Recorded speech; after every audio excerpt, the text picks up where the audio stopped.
الشيخ محدث جليل فضيلة الشيخ الشاه جليل أحمد أخون حفظه الله تعالى وبارك الله في حياته وأطال الله في عمره.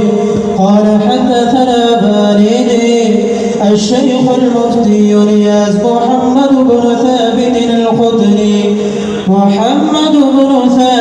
الخدري تركستاني رحمه الله تعالى.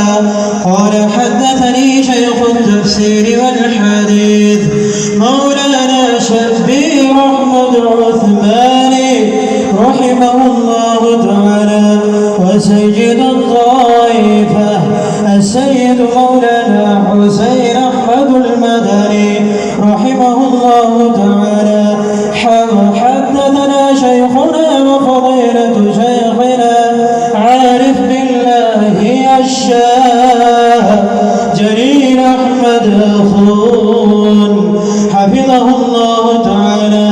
قال حدثنا أستاذي الشيخ المفتي ولي حسن التوكي رحمه الله تعالى.